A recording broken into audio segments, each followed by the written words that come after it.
welcome everyone to the public meeting of the Michigan Judicial Council. We appreciate you being here and participating. We have a lot of people who have signed up to provide us feedback, which we're very grateful for. And so we will proceed with that pretty much right away. I just wanted just a reminder of the outline of the plan. We're going to be preparing a preliminary draft of the strategic agenda, and the council is going to be moving forward with that later this fall. The purpose of today's meeting, though, as I mentioned, is to receive feedback from stakeholders and the public on the work that the council has done to date, and to get information from everyone, court users, the public, stakeholders, on ways that we can continue to work toward making improvements to the judiciary. So that is the purpose of this meeting. We're grateful for everyone being here. As I mentioned before, we have a large number of speakers. And so I ask a couple things. One, that we are conscious of the time, because we want to give everybody an opportunity to share their thoughts. So we've asked that people, try and limit their comments to 2 to 3 minutes. And also just a general reminder that the purpose of this meeting is for general feedback about the work of the council and improvements to the judicial system as a whole. And so just a reminder that the comments should be limited to that topic and not to individual cases, because that is not something that the council can, not appropriate for the council to be receiving at this point. So without further ado, and given the great participation that we've had, I want to start the process. I will apologize in advance if I mispronounce your name. Please correct me. If I do so, it is not intentional. But so the first speaker, we're just going in the order in which people signed up. The first speaker is Estrelita Bazuin, if I've said that correctly. Yes, Astrolita Bazine. Bazine, I apologize. Okay, go ahead. Thank you. Hi, my name is Astrolita Bazine. I am currently a facilitator for a program that is called CLEAR. It is a re-entry program for individuals that are returning from prison. They do this as part of their requirement to complete probation, and I believe that this has been brought on by the MDOC, and I'm sure the Michigan Judicial Council also has some part in that. One of the core values in your strategic plan is to be collaborative, and I encourage the council to continue using a portion of funds to ensure that we have community and local collaborators to help gain and keep a pure perspective of what our communities need from the Michigan judicial system at this time. The program that I am a part of seems to be working very well for the ladies and men that are a part of it. And I just want to thank you and encourage future collaborators. Wonderful. Thank you, Ms. Bazine. Appreciate you being here and your comments. The next speaker is Frank Samsel.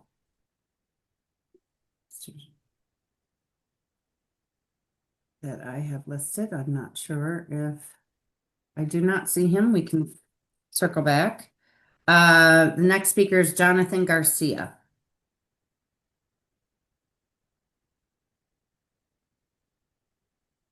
No. Judge Avery Rose. I did see him. Judge Rose. Good afternoon. Can you hear me? We can. Thank you so much for the opportunity to comment today. My name is Avery Rose. I serve as a probate judge at the Kent County Probate Court, and I had the honor of serving as a probate registrar and court administrator previously. My remarks today will summarize a memo I shared with Mr. Boyd and other SCAO staff proposing a SCAO-managed notices portal with 2 potential implementation paths. I would note I'm not the first person to think about this. It surfaced at a regional judges meeting, and I think before that, one Milton Mack proposed a similar idea, many years ago.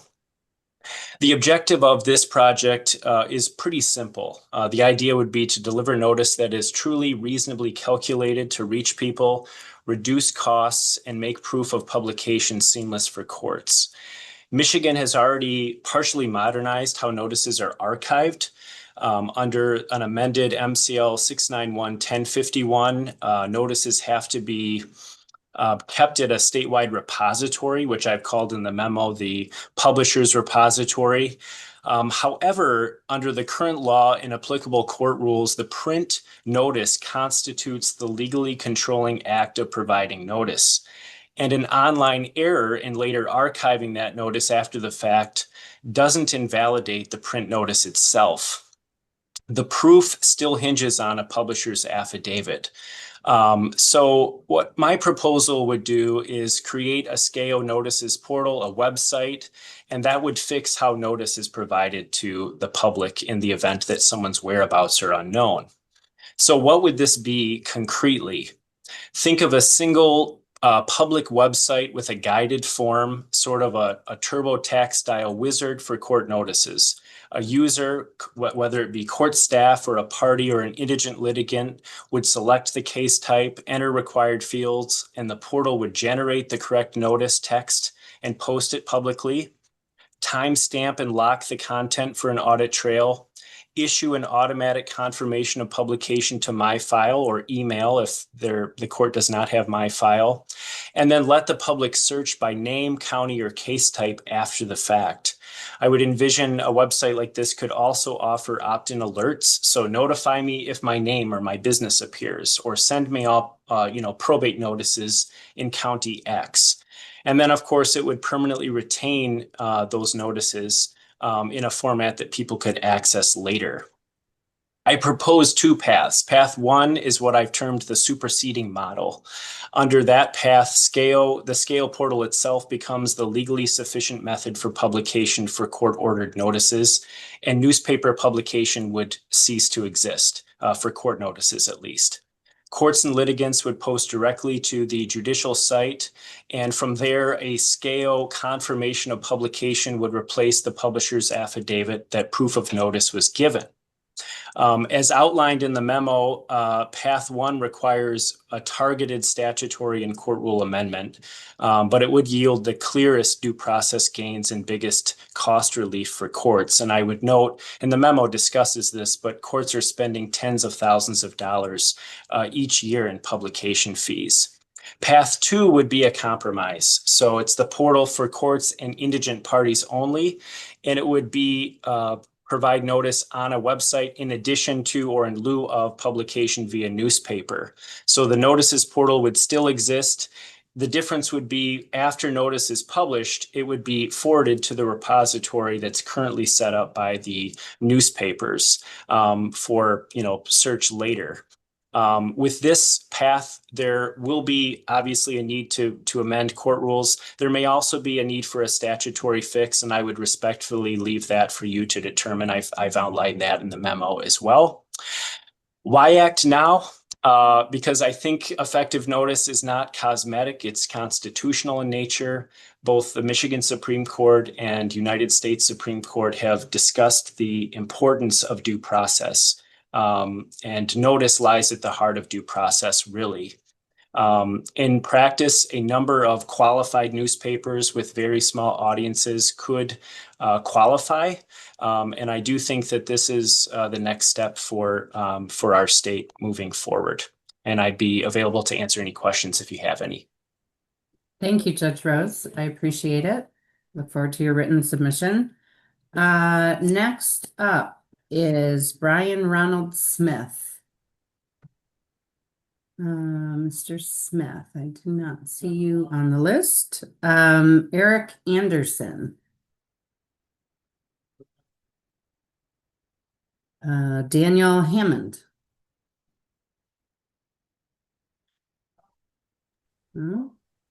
Lauren Tillman.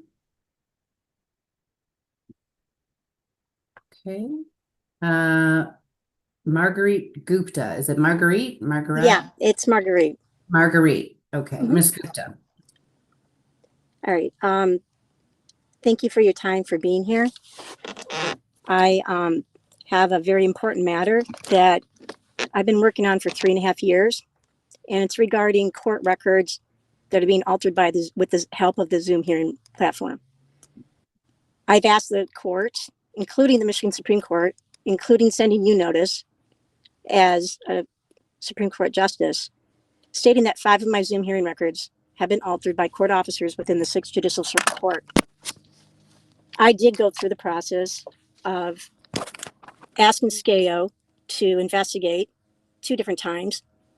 The first investigation was only for 1 hearing. And the reason why it was pushed under the rug is because it involved the judge making a statement stating the arbitrator altered 2 emails to an invalid date. All those comments that I made to explain why it was critically important, the court knew that the arbitrator altered emails. The judge stated, big deal, who cares? And I said, well, it is a big deal. That investigation was faked because 4 more Zoom hearing records were corrupted by 6 Judicial Circuit Court officers. Only my statements were removed, almost 90 from 4 hearings. My parenting and custody rights were taken away. Out of retaliation, even Mr. Thomas Boyd, Michelle Muscat, who is the Regional District 6 SCAO administrator, they worked together to cover up the fact that I didn't have a second report that filed, despite when I finally filed a Michigan Supreme Court complaint for superintendent control in September of 2023. Mr. Boyd, Can I, as I indicated earlier, we want to make sure that we do not stray into individual cases, which this isn't an individual case. This is I a understand. crisis for Michigan. I The Zoom understand. hearing That's why I would platform- like if you could direct your comment Yeah, the to comment is, general, to how that impacts the recommendation for the Michigan Judicial Council. there is no Zoom hearing, security or safeguards to preserve court record nor protect court records from somebody accessing I think your connection is, August 10th, your 2022. connection is struggling. There we go, I think. Go ahead. Back in August 10th of 2022, there was a Supreme Court ruling of amended rules. There was 3 votes yes, 3 votes no, and the dissenting votes were from Judge Zara, former Justice Viviano, and Bernstein. They said because it was the first time Michigan State Court Administrative Offices violated court rules because they changed the rules so vastly and significantly. And if you remember that at the time, Bridget McCormick, she stated, hey, we can change the rules back. Let's just go with it. I have never been given any due process. I've been never given any records that show that anybody's done an investigation. And I proved that the SCAO was involved to cover it up. My question is, what is the Michigan Supreme Court or even the judiciary going to do? Because right now, even my phone number has been obstructed from calling over 150 offices in the judiciary. So you guys have the power to do stuff. I just want to know, where's the security and the safeguards? Even Zoom shareholders sued their own company for $151 million because of the E2EE. Ms. Gupta, I appreciate it. I appreciate your comments and coming here today to share that with us. Do you even remember receiving my report?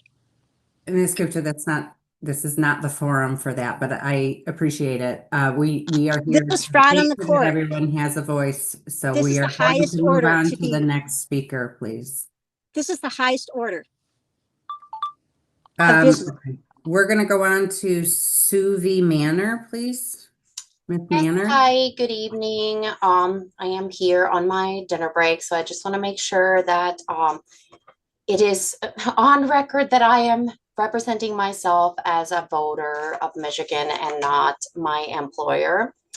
I have reviewed the strategic agenda and looked at the operational, the initiatives, the plan for 2024, and I really like everything, all the work that I see on that, and I support that this kind of work continues, especially when it comes to the strategic goal that deals with racial and social equity improvements, as well as, I guess I put strategic goal number 2, but it really goes more with the public trust understanding.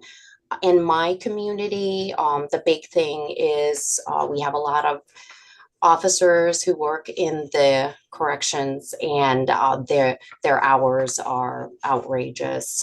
And so this is a crisis that I know we have heard from legislators speak about, but I feel like there's not adequate things to be done to help the overburdened officers who can't live normal lives if they're working 3 16-hour shifts in a row, and which is very important for mental health.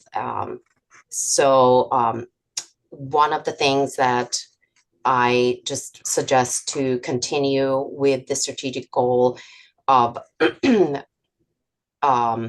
where we have seen, this is from the document, the disproportionate numbers of incarcerated people. And, we have Black and brown people who had been targeted. And if you look at the corrections, people who are in prisons currently, the numbers are there. And I know that you guys have done a lot of great work with the current youth, and have more opportunities for mental health care and things like that, where those things are addressed. But I think that whatever you guys can do to for justice reform in a way where the people who are been here, compared to other industrialized nations, our sentences are very, very long. And so we have these 70-year-olds who've been there, and they have committed crimes or not committed crimes, but whatever, when they were very young. And the research states that the recidivism rate, I apologize, is very low for those types of crimes where their personalities have changed because they're not that irrational youth anymore. So that is my comment for concern for my community, and just really want to support that people who have demonstrated that they're not a threat to the safety of communities by sitting here in these prisons for 40, 50 years there, and that there would be enough officers to actually watch the people who could be a threat to communities and give them a better quality of life.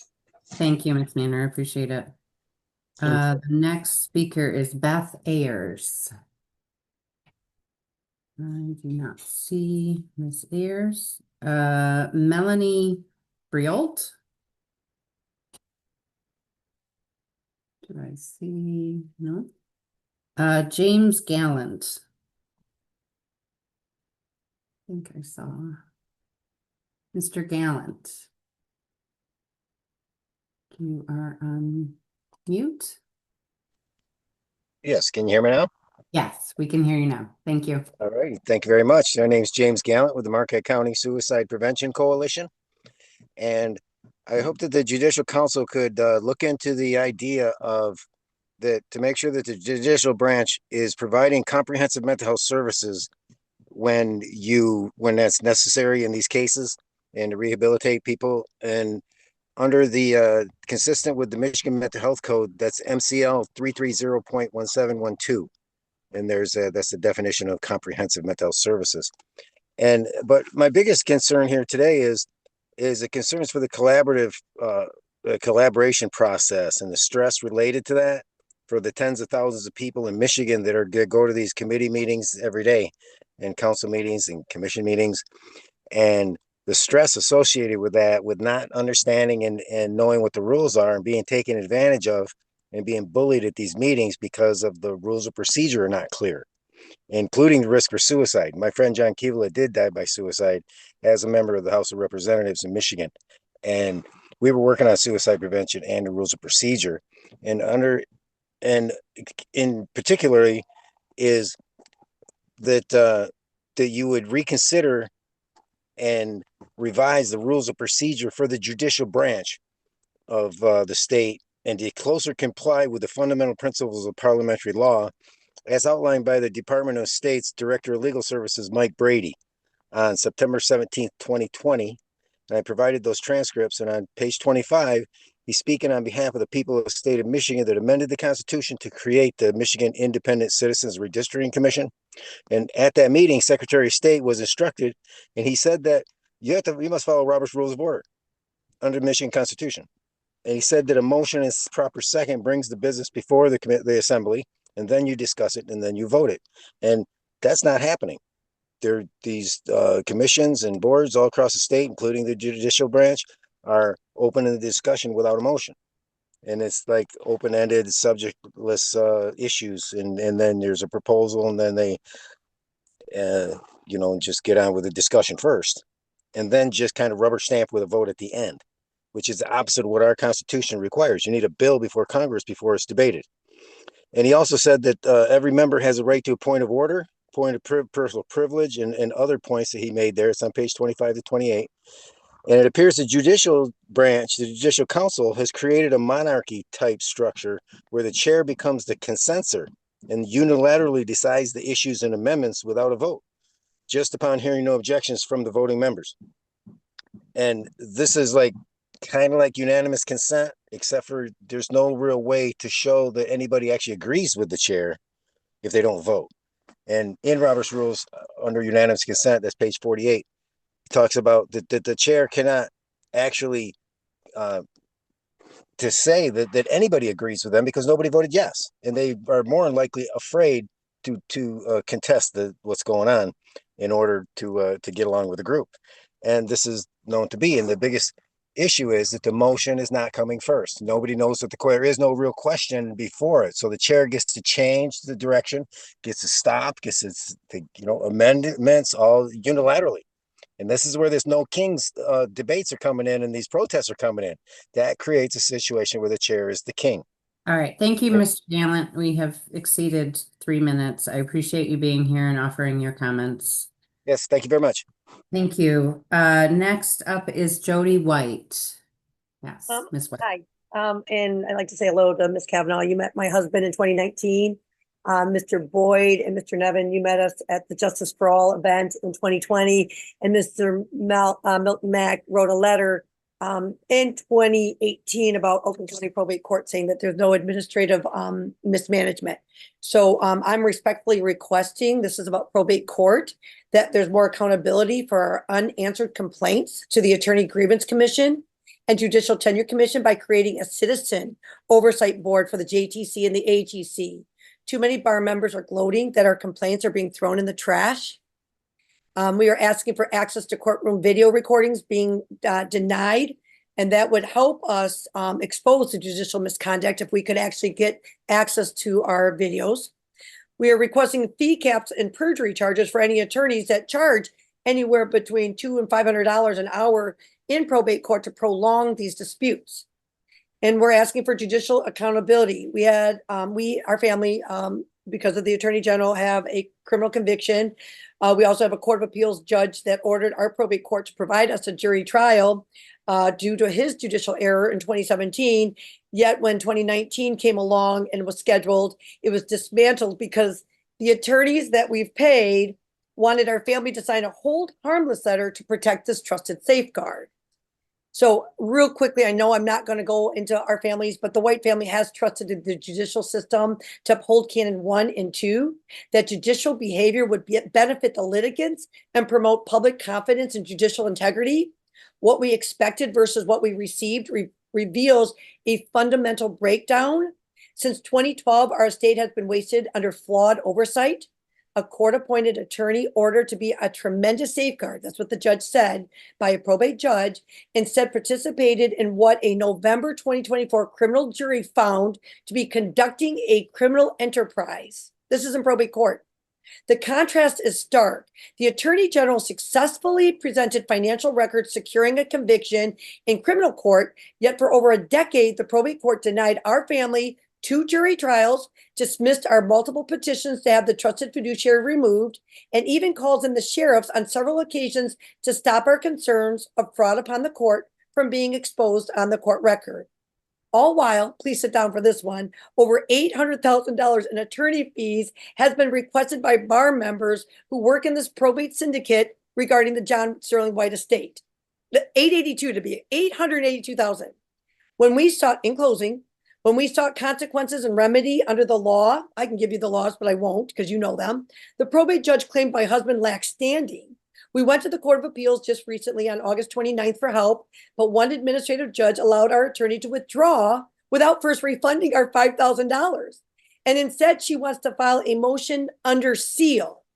Who makes $5,000 to delay our concerns for another 8 weeks and then requests to go into a private written conversation with the judge?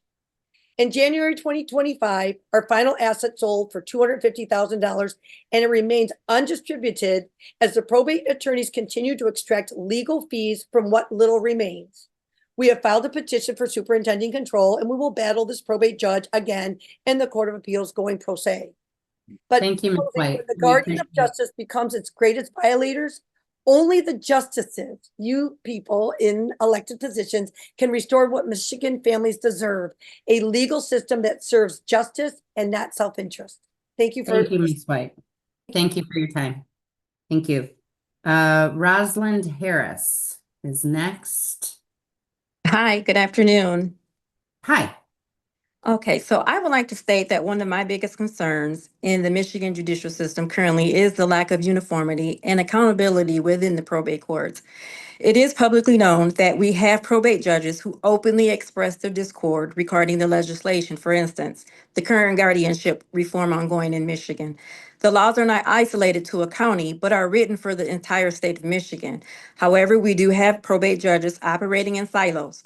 Also, it should not be permissible for these probate judges to oversee programs in which interpersonal relationships create conflict of interest and bias. So my final thought is families should not have to spend significant attorney fees, jump through unnecessary hoops to appeal the judge's decisions when the judges intentionally do not follow the written laws. We have to remember that no one is above the law, and the black robe syndrome should be laid to rest permanently. Thank you. Thank you, Ms. Harris. Appreciate you being here. Thank you. Next up is Samantha Hallman. I think I saw her. Ms. Hallman. I'm here. Hello, Justice Kavanaugh, and other members of the Judicial Council. Thank you so much for this opportunity to share my ideas for improving the courts and making them more transparent and accessible for members of the public. Of course, I'm Sam Hallman. I'm here in my capacity as a member of the general public. I'm also employed as an educator and a researcher in higher education, and my background is in social work and psychology. So I think I bring some unique insights into as somebody who's interested in court watching and educating other members of the public about the justice system. The primary policy that I'd love to see the MJC and ultimately the Michigan Supreme Court prioritize is public access to copies of audio and video recordings of public court proceedings. There are several reasons why public access to these recordings are valuable above and beyond what is available in a transcript, which are themselves transcribed from the recordings. The first is that transcripts are often cost prohibitive and they take a significantly longer amount of time to receive compared to a recording. They also fail to capture important information such as race, volume, tone, body language, and other indicators of judicial demeanor and potential misconduct. They're also not accessible to individuals with barriers to literacy or disabilities such as dyslexia or blindness. I remember reading an article a couple of years ago that I really found astonishing, where Justice Bernstein described how he can't have transcripts reformatted into Braille when he's reviewing cases on appeal because they're really just too voluminous. And I think this really, I just found that really astonishing that somebody with his stature who has a disability apparently also can't access copies of audio files. I know the courts don't consider them to be the official record, so that might be part of it. But I think this just speaks to a lack of access for various reasons for various people. I've also heard from a handful of attorneys and litigants that there are non-trivial errors in transcripts that are not uncommon, and those errors, when they do happen, are difficult to prove and rectify without access to the recordings. And finally, transcripts are just a barrier to 21st century modes of learning because of their opportunity costs. For example, I like to listen to cases when I'm driving or cooking dinner. My kids don't love that.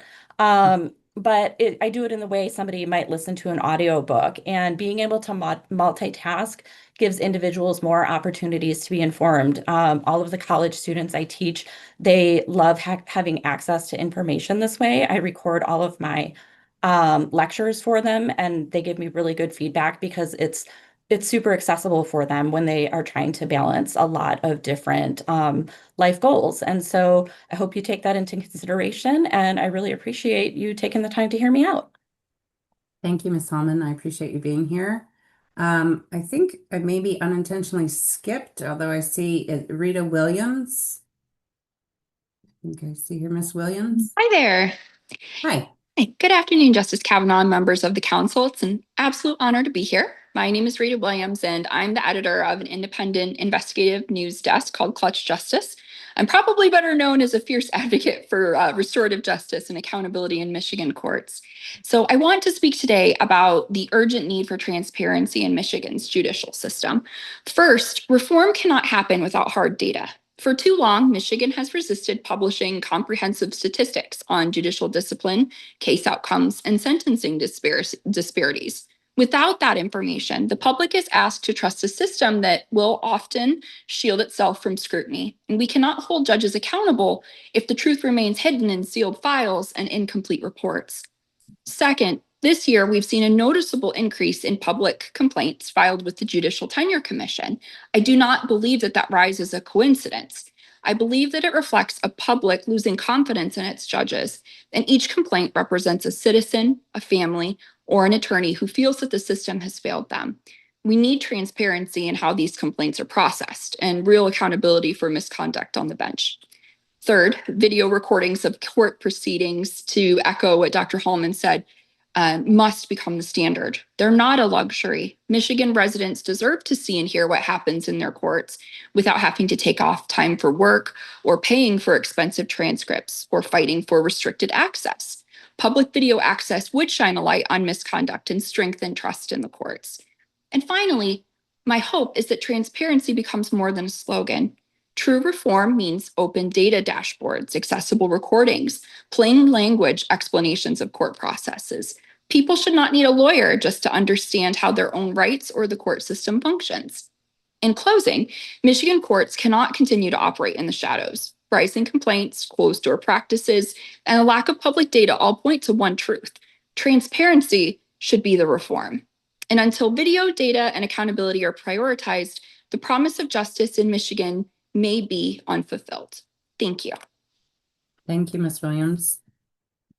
The next speaker signed up is Judge Shauna Dunnings. I did not see Judge Dunnings, so we will go to Lawrence LaRusso. LaSousa, Your Honor. LaSousa, I apologize. Okay. That's all right. Justice Kavanaugh, thank you for the opportunity to comment today. I'm a member of the Grand Traverse Leelanau Antrim Bar Association Board of Governors. That is the 13th Circuit. One of our ongoing and pressing concerns in the 13th Circuit is a substantial delay in the transcription of court proceedings. And this is a matter that, as you know, it affects a delay in appeals, and it negatively affects the post-trial motions, any kind of client counseling that you'd like to do based on a transcript. And so I think that we would, as a bar association, echo the concerns of Samantha Hallman and our last speaker's concerns with respect to transparency, and advocate for some form of reform to the transcription process.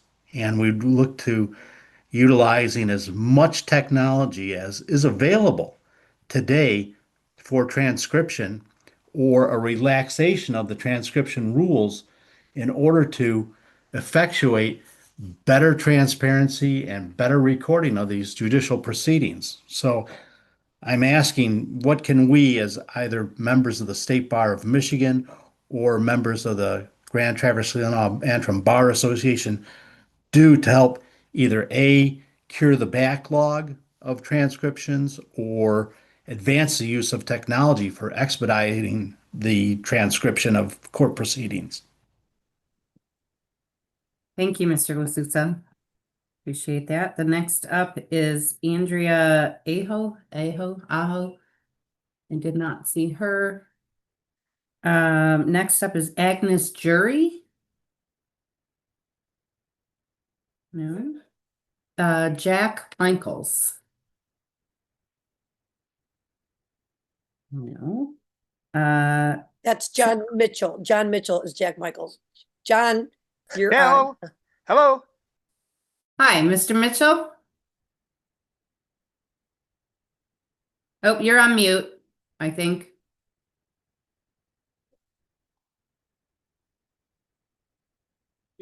We can come back. Hello. Hello. Oh, okay. Hello. Mr. Mitchell, go ahead. Yes. Okay. I agree with 4 or 5 speakers there. I hear the word transparency. I hear the word probate. I've had a tough time since 2019. I know you don't want to get into individual cases, but we need to have transparency in the courts. We need to have a double shift, 2 6-hour shifts for the judges. Let's clear the calendars, the court dockets.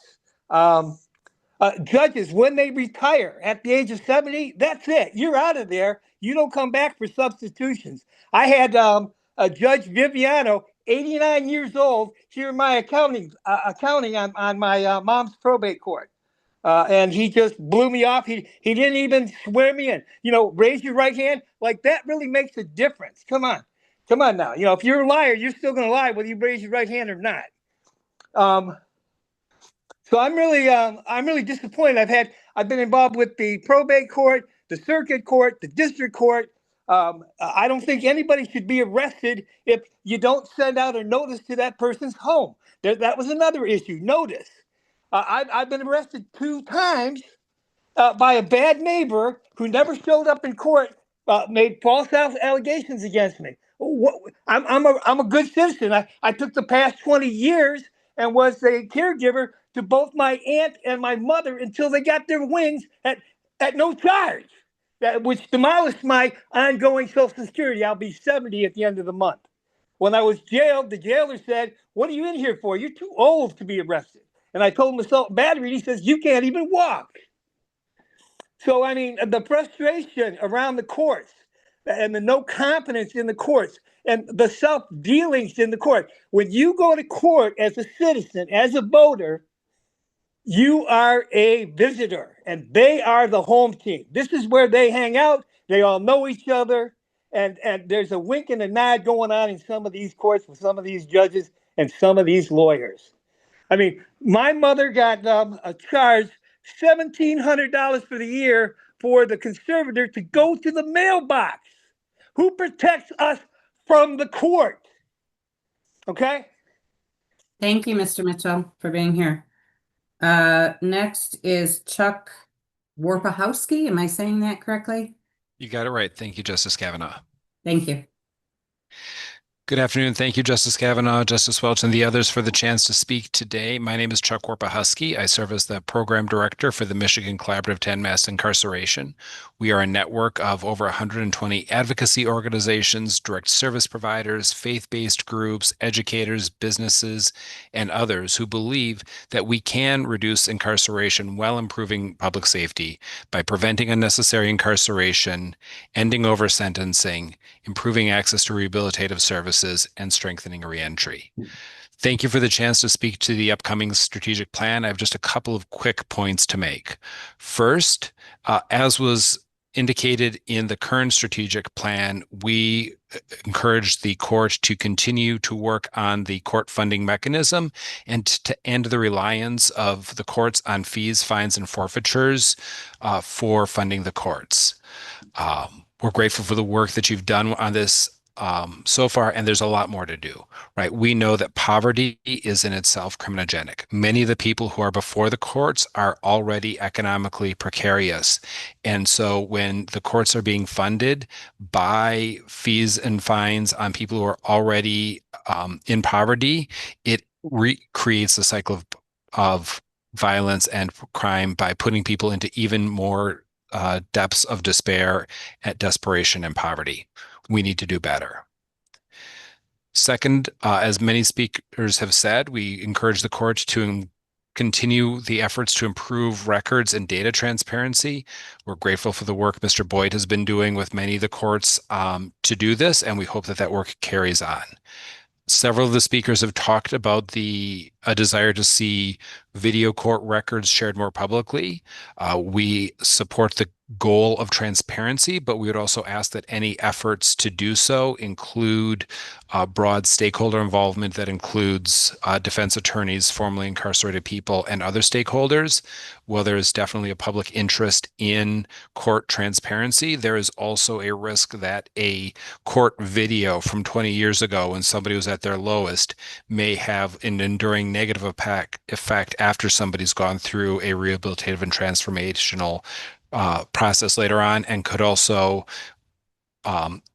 create a pathway for re-traumatizing other court involved parties. So it's an important issue. It deserves full and thorough involvement. Our third request Sure, is, you can, we're over the time, but go ahead if you can get okay. your point issue in.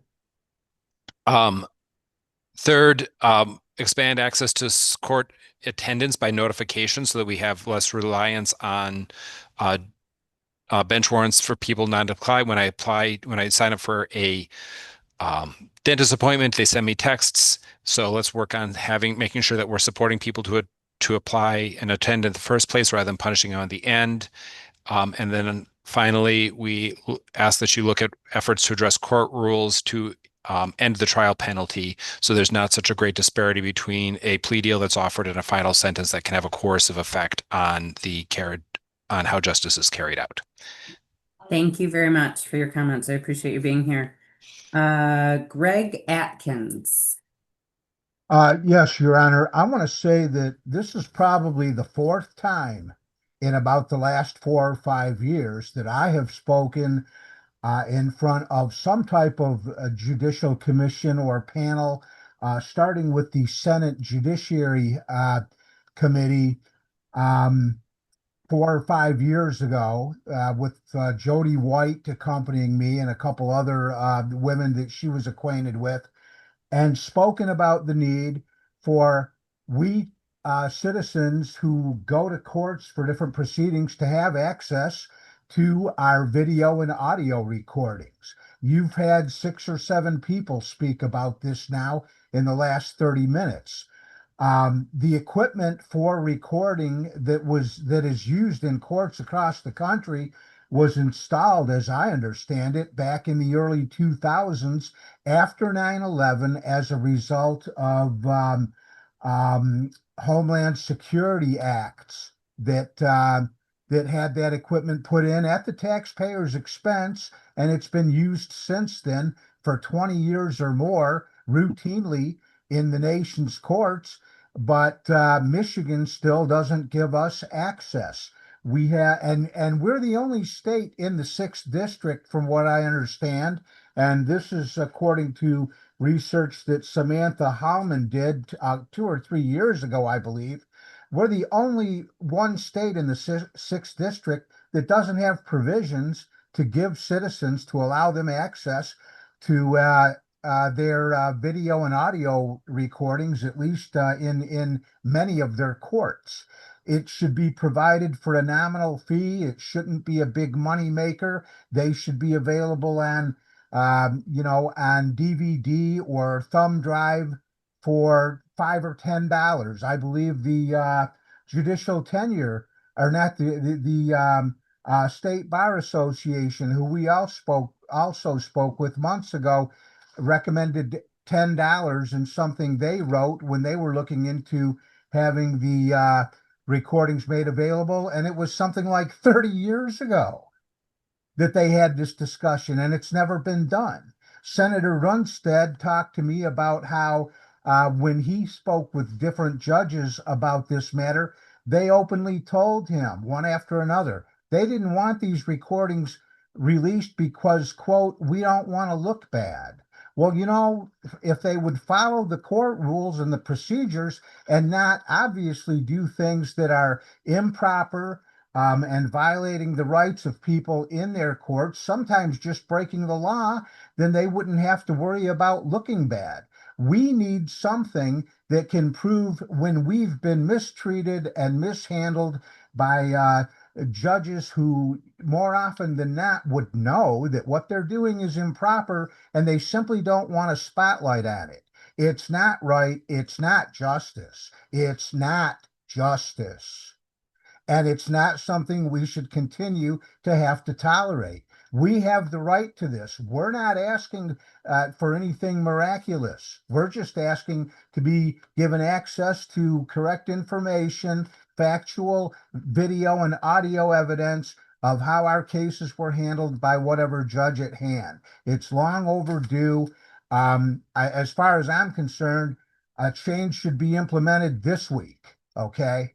I wish I could give you till Friday. I don't have that power. I wish I did. This should have been done years ago. It's really wrong that we don't have this provided for the citizens who pay for everything else and then are Thank often you. treated on top of it. Thank you, Mr. Atkins. I appreciate your comments. Thank you for being here and sharing them with us. Thank you. The final speaker we have is Natalie Holbrook Holmes. Hi, thank you so much, Judge Kavanaugh and all of the council for this opportunity to speak. My name is Natalie Holbrook Combs, and I am the program director of the AFSC, American Friends Service Committee's Michigan Criminal Justice Program. We work directly with people serving life and long sentences in Michigan's prisons. In addition to direct commutation and parole preparation services, we provide for and with people inside. We monitor conditions, programs, and et cetera in the prisons. And we work on legislation to create more opportunities for resentencing for people serving life and long sentences who have served a long time in prison. We are hopeful that the court can make efforts to make it easier to challenge questionable convictions and wrongful convictions that are being actively investigated and challenged. The process should focus on finding the truth rather than proving that the process was perfect, not so perfect or flawed. And no one should do time for a crime they didn't commit or a wrongful conviction. And we are hopeful that the courts and all the players involved in securing convictions can own that fact and that sometimes things have been gotten wrong. And as CIUs have been expanding around the state, judicial practices and court rules should line up with those. So we're asking for the development of court rules that would allow convicted people to get back into court more easily and allow for bond when enough of an investigation has uncovered that the conviction is compromised. There needs to be a mechanism to right the wrongs of the past, and the courts should create whatever rules they can muster to help with this. We are also hopeful that the court would encourage direct collaboration with community-based organizations on a working group that reviews charging, pleas, convictions, and sentencing practices that end in extreme sentences for women. We are grateful for the Sentencing Commission if it gets funded, and also believe that the smaller number of women, though huge in comparison to the rest of the country, we have 190 women serving life sentences in Michigan. But because they're small compared to the number of men serving time for life in prison, they often are overlooked, and they have to succumb to non-gender informed policies and practices and less opportunities for veils towards release from prison. I plan to submit longer testimony about this and the problems with women not having access to relief because of the recent court decisions don't necessarily apply to them in the life without parole cases for juveniles and emerging adults because women tend to commit crimes a little bit later. And so I will provide more comprehensive testimony to you all, but I thank you for the opportunity today to raise these couple of points and appreciate your involvement with the community. Thank you very much.